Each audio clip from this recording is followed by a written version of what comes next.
And we have a really great lineup of panels today. We're running like 5 minutes behind. We're about to get started.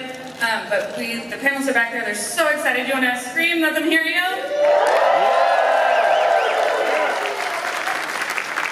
So yeah, thank you for coming today.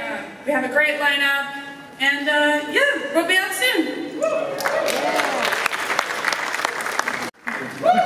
Welcome to the 10th annual Musical Anatomy of a Superhero. I'm Ray Costa. I produce this event, and I'm so thrilled to have you all here. We're not going to disappoint because we never do. You'll be excited that a clip that's coming from Rob Simonsen is in the movie, and no one has seen this. So you will be the first to see this. You know, we had to tie up Marvel people and Walt Disney people to get it, but it's all good. So thank you all for coming. We kind of, you know, normally it's the musical anatomy of a superhero, but there's so many great heroes out there on different shows, so we extended it along with other heroes that don't have superpowers, but are really compelling. So we hope you enjoy it. So without further ado, let me introduce them one at a time. First was on this panel years ago with Batwoman, and she's also a pianist, vocalist, performer, songwriter, and does voiceover. She is also a governor of the Television Academy. It's my pleasure to introduce Sherri Chung. Sherri, come on out.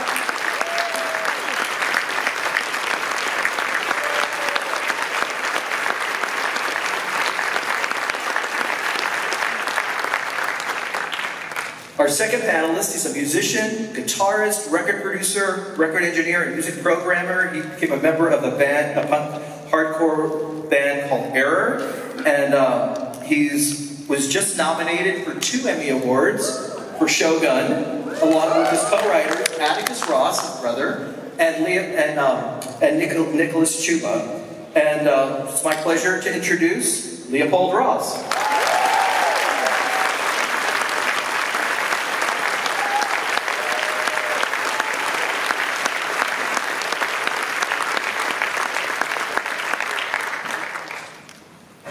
Now, our next panelist is an alumni of this event. I think he's been here at least half a dozen times. He's a composer and a songwriter, and now he's a director of a touching animated short called Pacemaker. And as a songwriter, his songs have been performed by Kelly Clarkson and Nick Jonas, and he's written music with Alan Menken and David Zippel. It's my pleasure to bring back Christopher Lennertz.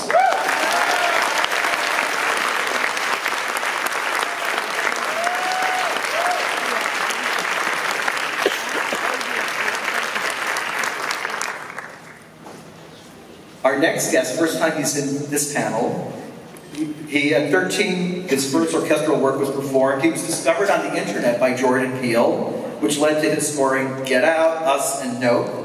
And last year, along with Rihanna Giddens, he won a Pulitzer Prize in music for the opera Omar. Michael Abels.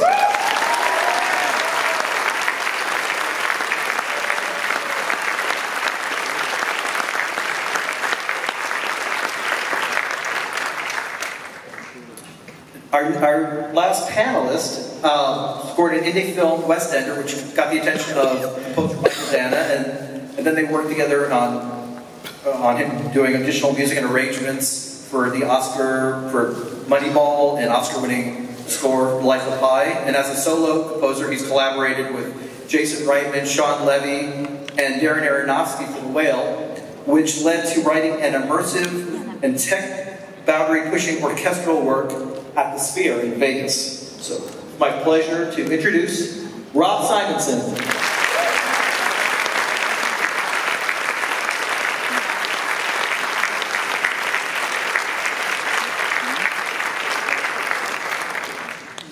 Now it's my pleasure to introduce once again the moderator. I think this is his 4th or 5th time doing it. He had humble beginnings working in the publicity department of Walt Disney Studios, and to winning Oscars for Walt Disney projects like Up, and he continues his illustrious career as a composer and also a director now. And last night he conducted Star Trek in concert here in San Diego. Our moderator, Michael Giacchino.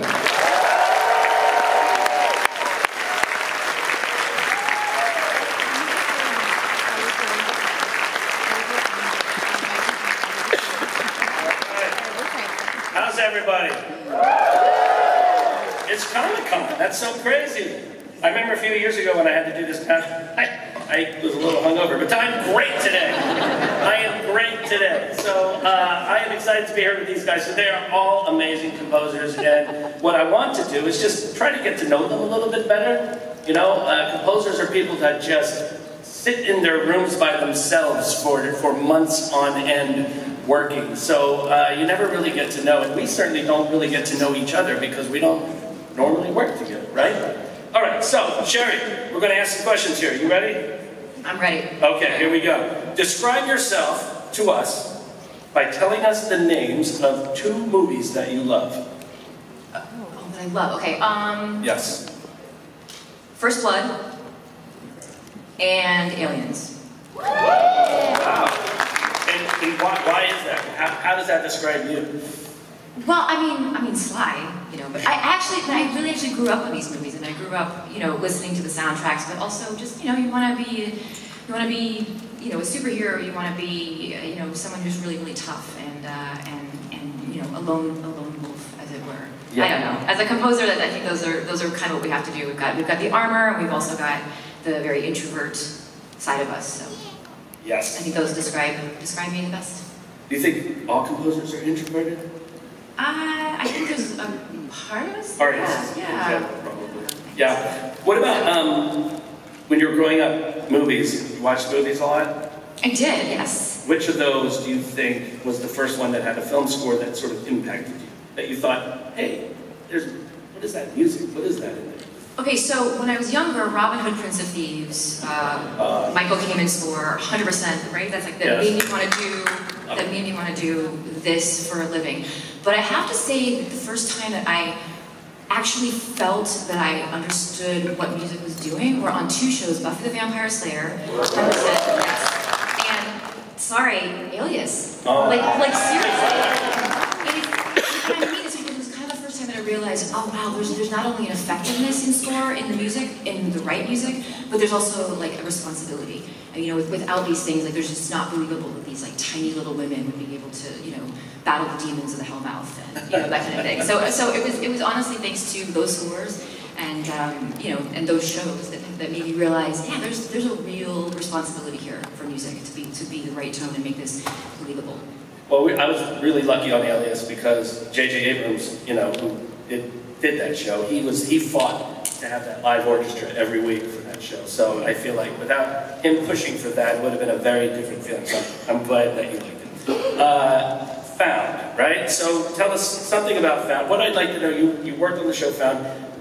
Tell us something about that, working on Found, that you haven't told anyone else. I'll tell you. But these people, they're very good. They will not tell anyone. Okay, right. This is all very off the record.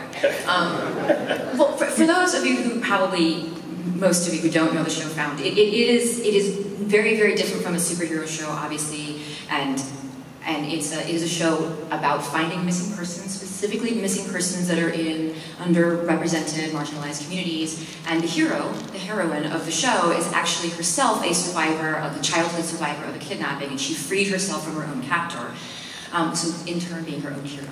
But she grows up and she's like, yes, she's going to make sure that no missing person goes unfound, no matter who they are, no matter where they come from. And so I will say that it is a hell of a lot easier to score a show like this than if she were wearing a cape and like flying through the air. And that's the world I come from, is like capes and spandex and, you know, Super Bowl. I've worked on almost all of the Arrowverse projects, and so it's a lot easier to score something like this. And I think in some ways it's a little bit more difficult because there's a bit more of nuance, which is not to say that there's not nuance in anything that we are doing or have done, but it's something that is less you know, wild in its believability. It's much more grounded. I think that it's a little bit, it's easier in some ways, and it's also much more difficult to find the underbelly of what it means to be a hero when you're not wearing a cape. Although she does run in heels, like literally, literally runs in heels, which is a superpower unto itself. That is a superpower. Let's watch a clip from Found. And actually the second season soon we actually have a whopping 22 episodes, which doesn't really happen anymore. So check it out, it's on NBC. Well, congrats to you, that's great. Leopold, you're up. 2 movies that you love that describe who you are. I would probably go for Devil Wears Prada. I was actually listening to the soundtrack of that on my way down. I live in Los Angeles, drove down here last night. So I would say Devil Wears Prada and Audition would be my other one. All right, excellent. First film score you remember hearing that really made you go, wow, you can put music in movies? What is that? Probably The Lost Boys. I would say that was the one that really, I don't know if it was the score or if it was the needle drop tracks in there, but that was the music really hit me in The Lost Boys. Because you're working on Legacy of Monsters, I want to ask you, when you were a kid, what monster terrified you the most when you were growing up? It's a good question. Honestly, I used to watch Pet Sematary, and this isn't technically a monster, but like the grandma that had spinal meningitis in Pet Sematary. I just couldn't watch that scene, it would just freak me out. Did you watch a lot of horror movies as a kid? Yeah, I mean, I grew up, like, I was like 12 and 13 when it was like the era of like the Arnie movies, so it was like always trying to watch the movies that you weren't old enough to watch. That was like my childhood. It was like, let me see if I can get my friend's older brother to like put the VHS on in his bedroom. So instead of getting your friend's older brother to go buy you beer, you were like, can you put on the monster movie? Yeah, can you put on Predator? Okay. So working on Legacy of Monsters, tell me something about that show, working on that show that nobody here knows, that we wouldn't know. Something that you wouldn't know? It's a tough one. I mean, I would say just having the opportunity to work on Godzilla was such a, like, I was so mind blown by the way that I was able to put music underneath Godzilla that I was just in a constant state of panic while I was doing it.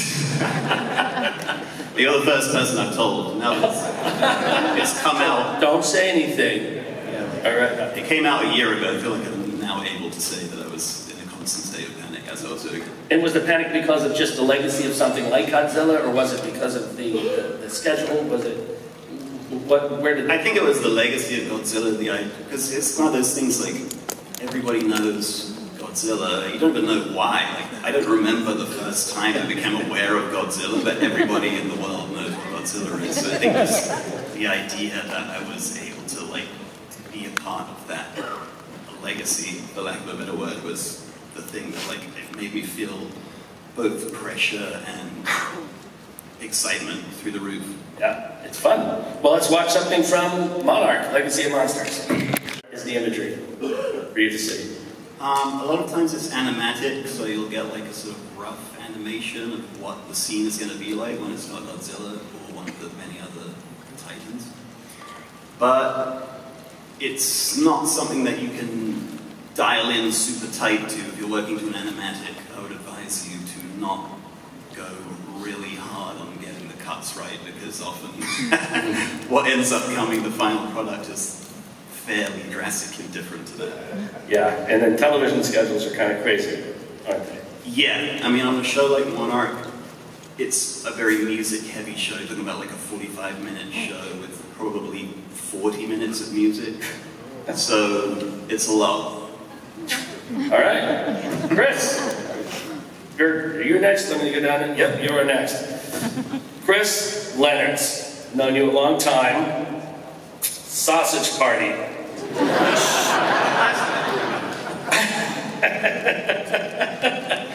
We're just going to talk about that. No, we're going to. The Boys, obviously, has been a huge show. So congrats on that. It's so fun. But first, tell us about you by describing by telling us 2 movies that you absolutely love. I would have to say E.T. First one probably. Okay. Definitely. And the second one, let's go Godfather. All right. Wow. So you have the heart and the mind of a killer. Oh, exactly. Okay. I'm gonna be careful with you. What was the first film score you remember making an impact on you?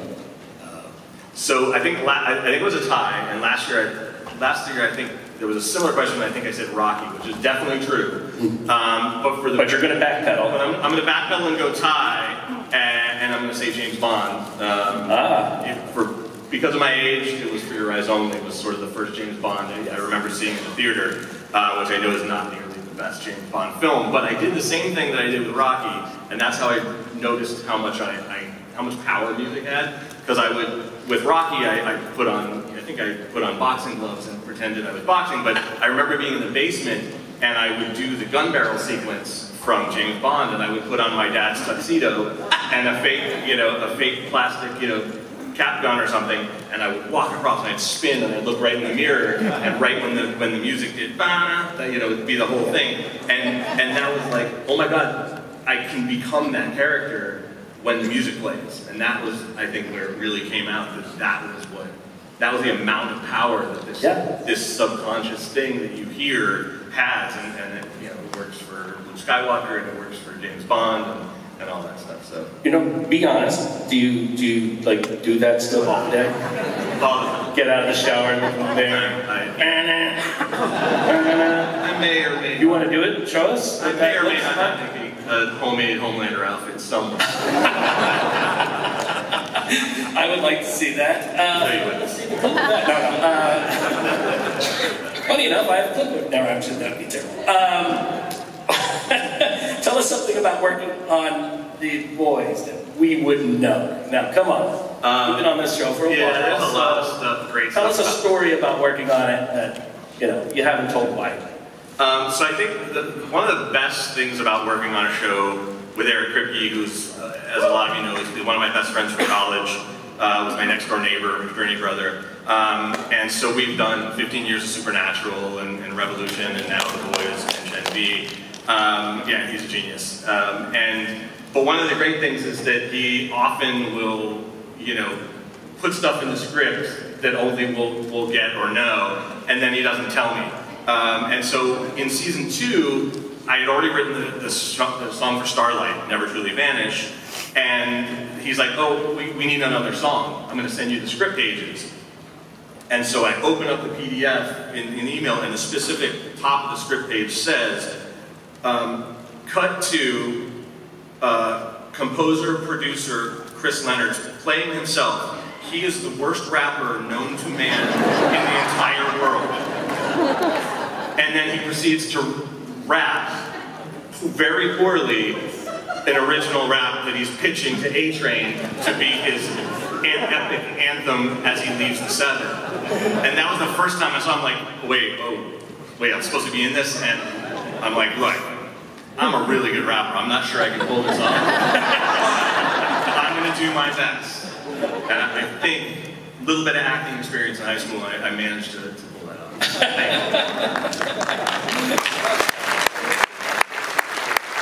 Also, you and I sort of met around the time when I stepped off of Medal of Honor and you took over Medal of Honor. So you were also back there in the days doing the video games and all of that, which was a crazy time. I got to use your awesome theme many times. Well, it's all yours. You can have it. So let's watch a clip from The Boys, season 4. And actually do not just the film scoring, the scoring with the music in the background, but also be able to do the songs. I've always loved musical theater. I was Conrad Birdie in high school, and I worked with Alan Menken for almost 10 years now, and so I love writing songs. And when your best friend is the showrunner, you get to say things at dinner like, what I really want to do is write lots of musical theater songs. And somehow he ends up figuring out a way to work that into a superhero show. So that was just such great luck. And yeah, it's been really fun. That's amazing. I love it. All right, Michael Abels. Tell us, Pulitzer Prize? What is happening? Right? Tell me about that first. That's pretty amazing. Congratulations on that. Thank you.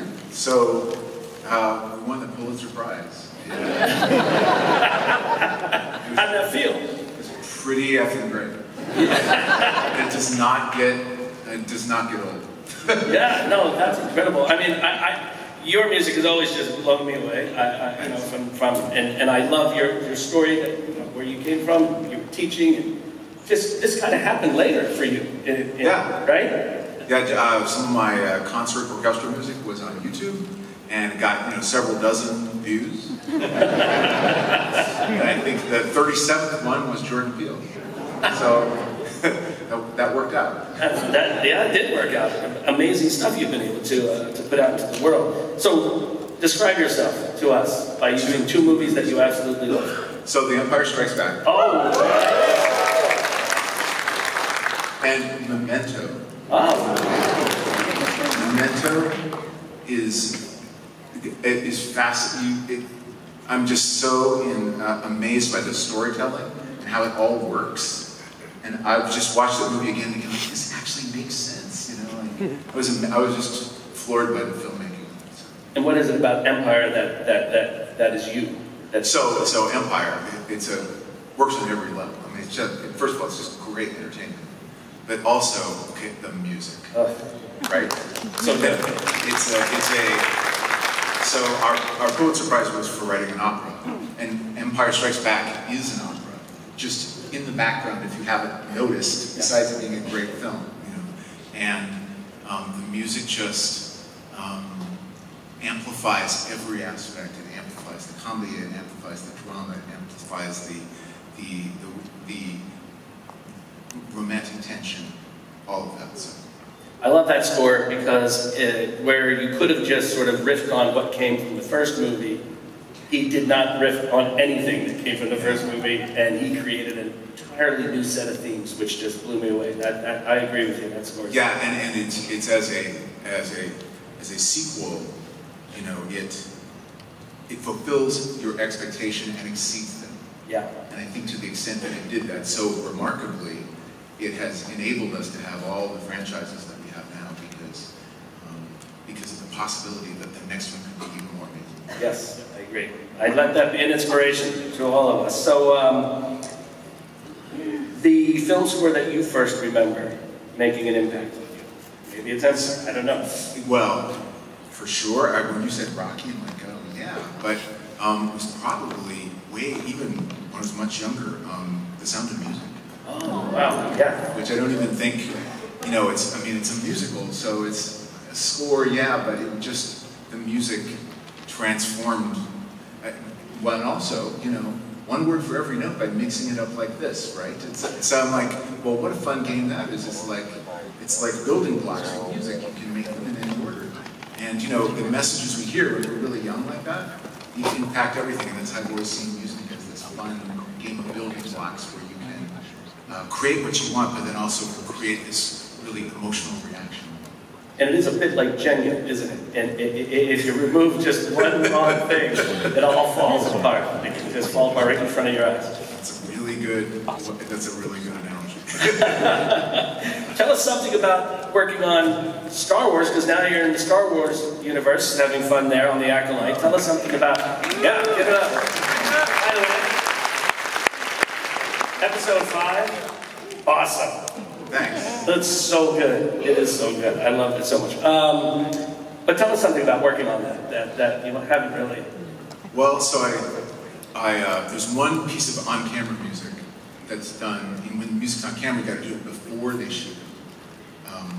And so where I started was with the music for the Ascension ceremony, where the coven it's sort of the coming of age ceremony.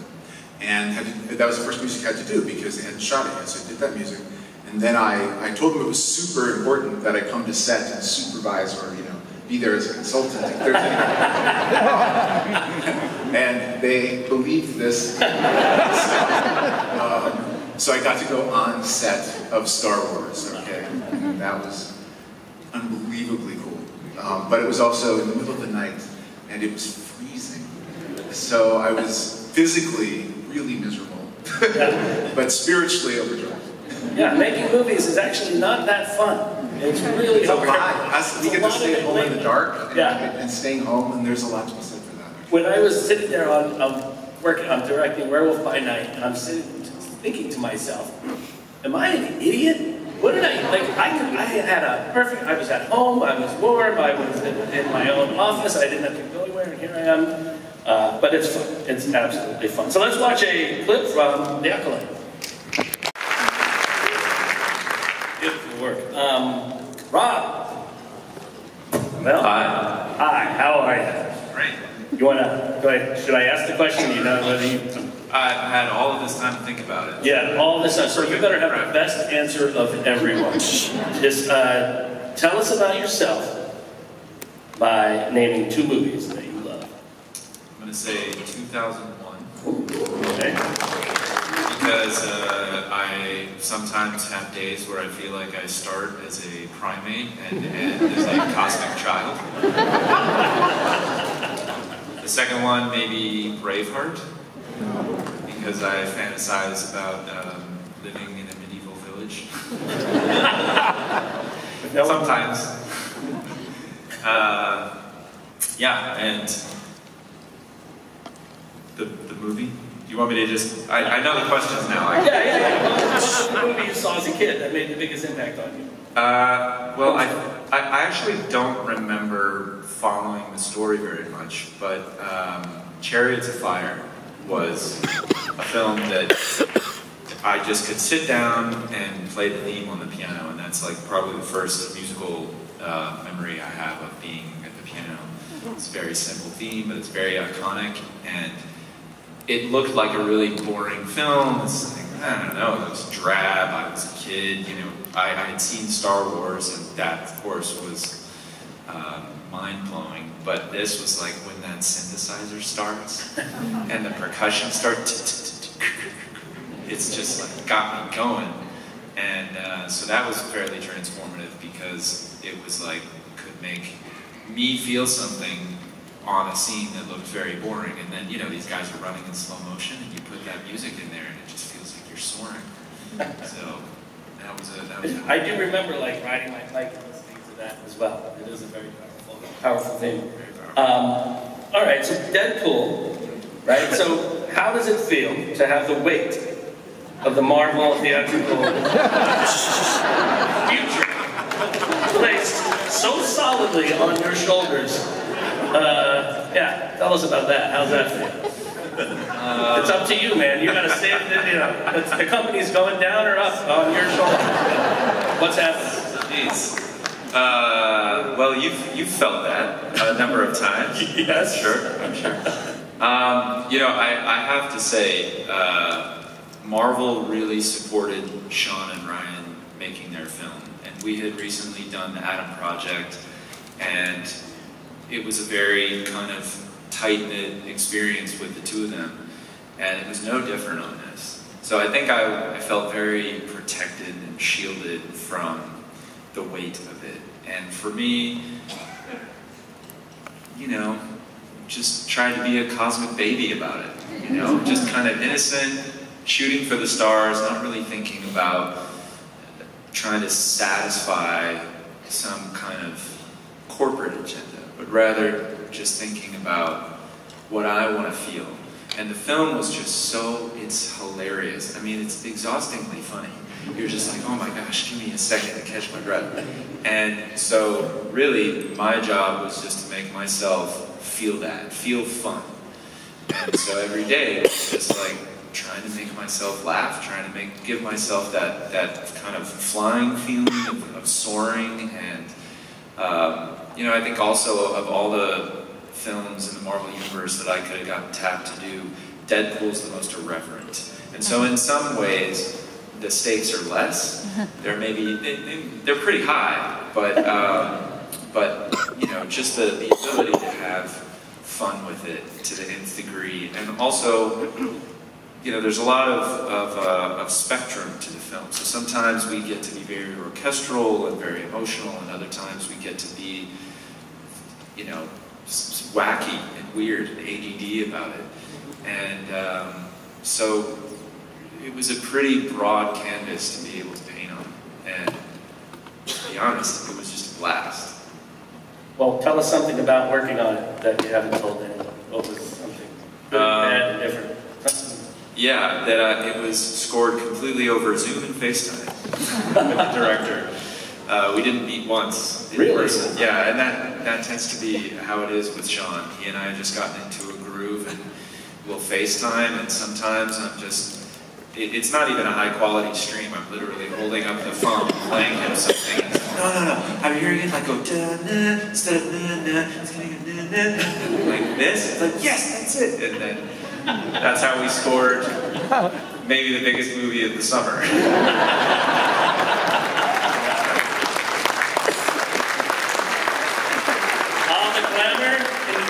From Hollywood. All right, let's watch a clip from Deadpool Wolverine.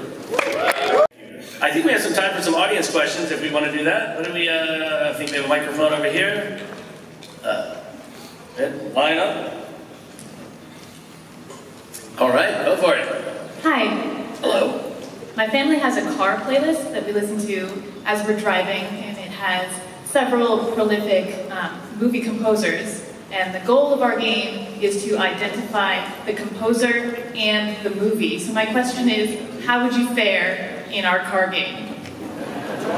Terribly. Anyone?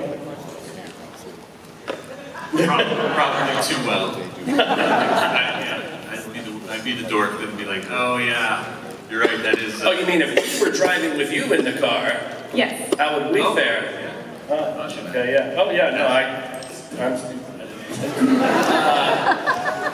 Yeah, I don't know. Pretty good. Probably do pretty well. I think you do well. Yeah, I think we did pretty well.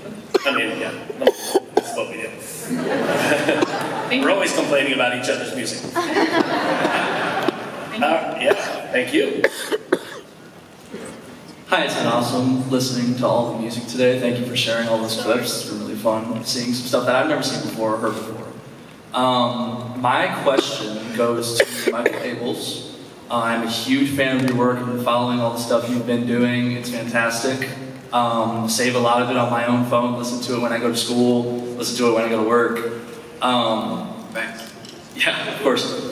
I'm going to be going to NYU starting in about a month to study film scoring. I'm very interested in it, and I've done a lot of my own work myself. I'm super thrilled to hear that Episode 5 is one of your favorite scores of all time. I dedicated a year of rescoring the Battle of Hoth, and it was the hardest thing I've ever done in my entire creative career. I believe it. Wait, I just gotta stop you real quick because it's Empire Strikes Back. Sorry. Yeah. The Empire Strikes Back, Episode 5, Star Wars Episode 5, The Empire Strikes Back. But my question has to do with your work on The Acolyte, which is, again, similarly fantastic. And I'm curious, kind of from a writing, composing perspective, listening to the music, I've kind of made my own connections about it. I'm just curious if you thought through these things when you were working on it.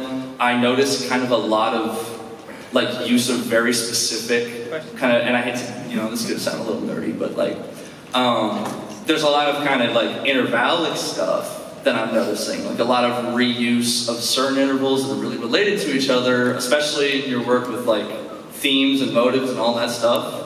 So I'm just wondering what went into that kind of process, because I'm noticing a lot of it, and I'd be shocked if it was coincidental. What a leading question. So first of all, thanks for the props. Second is that there's a Star Wars harmonic language, and it relates to music from in the concert world from the late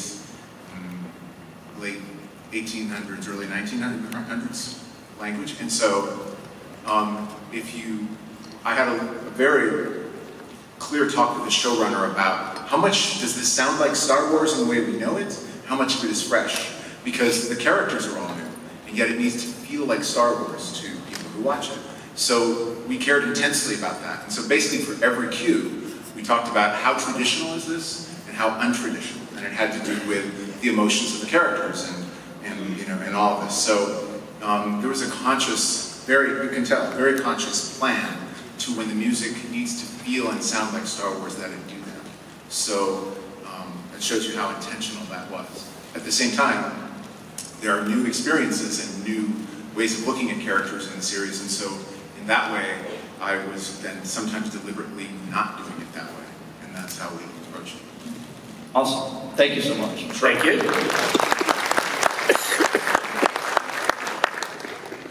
Hi, I just want to say how wonderful is it that we have this many people who enjoy music today.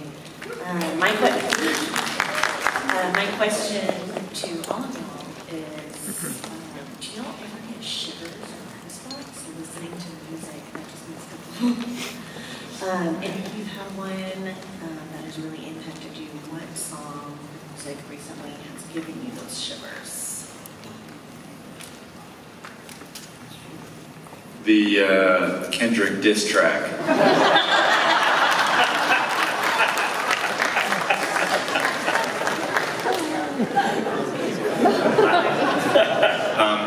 The Billie Eilish song from Barbie, What Was I Made For? That one definitely made me chill. Really, really great song. Yeah, I mean, I think as a general point, that is like why we do what we do. I think especially when you're composing, like it can be like throughout the course of a day, I could feel the highest highs and the lowest lows in terms of like doubting whether I have any ability to do music at all. But then you have that one moment where you do something or you hear something and you're like, oh my God. And that's really what it's about for me. Thank you very much. I'm gonna drop one more nugget for anyone who didn't grow up in a Cadillac of the Skies from Empire of the Sun. Yeah. Go listen to it when it builds to the top. It is probably the most glorious like landing of a theme that could ever be of John Williams. It's gorgeous. It wasn't a huge hit of a movie, but Empire of the Sun. Just so. Incredible score. All right, next. Hey, this was actually my top panel of the weekend. I'm really excited to be here. Like, I just like put the Alias score on when I'm working out. It's awesome. So as such, I've prepared the most generic question ever. So how exactly do you get started with a career in composing? Like, how can I do what you do?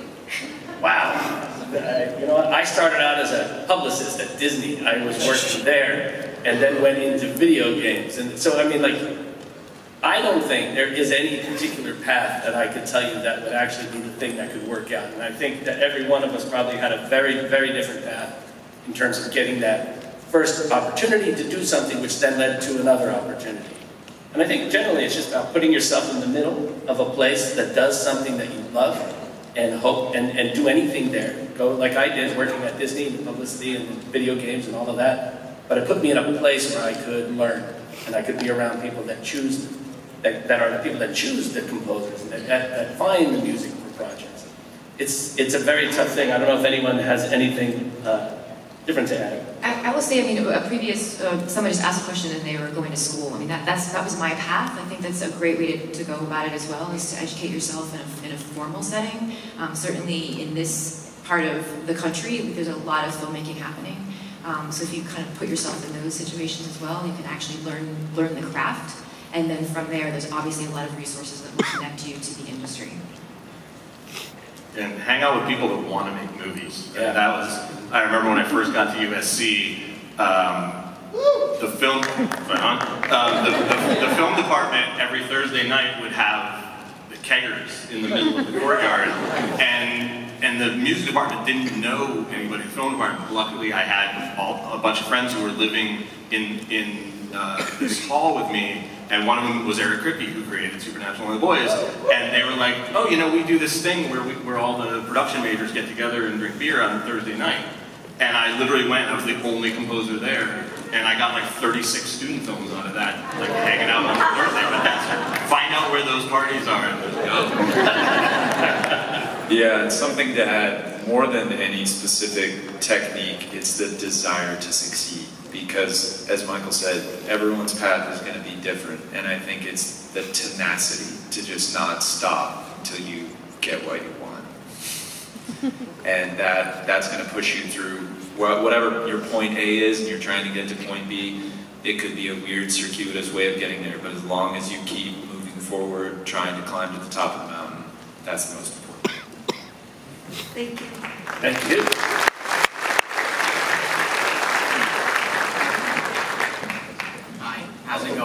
Great. This is actually for you, Michael, on the far left.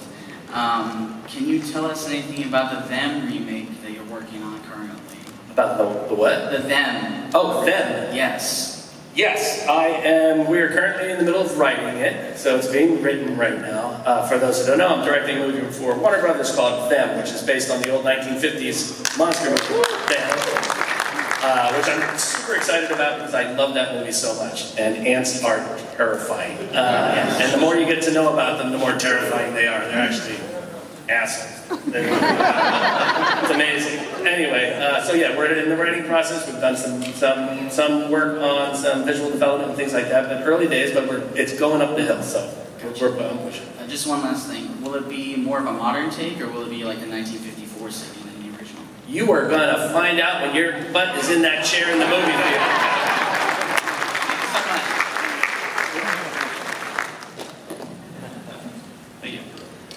Yes, again, thank you all for being here. It's been very inspiring listening to you all today. And Michael, I just picked up your Exotic Themes vinyl yesterday. I'm very excited thank to you. do it. I'm actually a longtime hobbyist composer who's trying to make the jump to pro currently.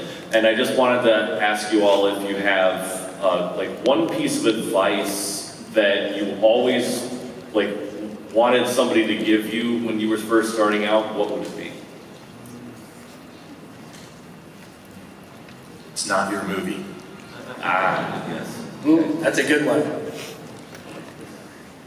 Yeah, I mean, and I think what he means by that is you're there to help create the vision that the director wants. You're there as a team member, you know. And if a cue gets thrown out or something, or you write something they don't like, you can't take it personally. Because it's not about you. It's about what's up on that screen every single time. I would say one other thing, which is based on my experience and the trajectory of my career, which is don't give up. Because when you write music, you have no idea what the impact is going to be in the world. You don't get to choose. You only get to be committed to the music you write, and how the world receives it is up to others. And so you just have to trust that if you've written something, it's meant to be there, and you're going to discover what its purpose is. Thank you. Thank you. I think we have time for one more question. Thank you very much. Yep. And we're going to have Deadpool. Oh, hi. Hi, Mr. Giacchino? Yes. Okay. Well, first, I don't know if you noticed, but I'm kind of cosplaying your stuff. Oh, with my hat? Yeah. I'm a huge fan of all of you, but in the same way that all of you said that you have certainly classic composers as your hero, Michael Giacchino will be classified as like a legend of film scores, and really, truly, you're my hero, sir. But my question is for Rob, actually. I'm so sorry. I have probably one second question for Mr. Giacchino, which is... Well, let's start with Rob first. Sure. And let's see what we got. All right. Rob, I'm a huge fan of... I met you through 500 Days of Summer, which you collaborated with Michael Giacchino. And my question is, how does the collaborative process between two... is the mask muffling my voice? Wait a second. My question is, how does the collaborative between two composers work? And like, what is yours, what is theirs, what you combine? Do you write one theme together? It's a beautiful, beautiful soundtrack, and I'm a huge fan of it. Thank you. On that particular one, it's always different. You know, it depends on how it's set up, a collaboration. Sometimes it's like you take this cue, I'll take that cue, and then maybe we swap and work on it together. But I remember on 500 Days, there was a moment where Michael was in the kitchen, which at the time was like just outside of my studio door. This is when we were actually on Hollywood Boulevard. Our studios were there. It was a terrible experience being on Hollywood Boulevard, but amazing being there with Michael. And we were hunting for the main theme, and I remember I was sitting there on the piano and he was making tea in the kitchen, and I kind of hit on a chord progression, and he was like, "That's it." And he came in and was like, "I can hear it." I was like, "I can hear it too." And literally, as I was playing, he was playing with his hand the melody, and we were singing it. And it was actually just kind of coming through us at the same time. And so that main theme for 500 Days of Summer literally came out, you know, the two of us working. But then a lot of the rest of it was divide and conquer, and we would listen to each other's work and give each other notes, and yeah. Was the theme those 3 notes, 4 notes actually? Yeah, and that's Michael whistling actually. He and I both did we hired a whistler and then we replaced it with ourselves. Harsh. He was he was too good, that was the problem. Yeah. If you ever hire a professional whistler, those guys are good. Yeah, they're amazing. Amazing. That is all the time we have for today, but thank you. I want to thank our panelists.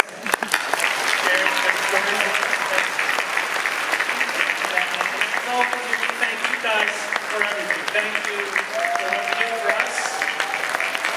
Have a great Comic-Con. Today is day 1. Day 2? Wow, yeah. Have a great day. Oh, you want me to do with this? What? Yeah, how do I get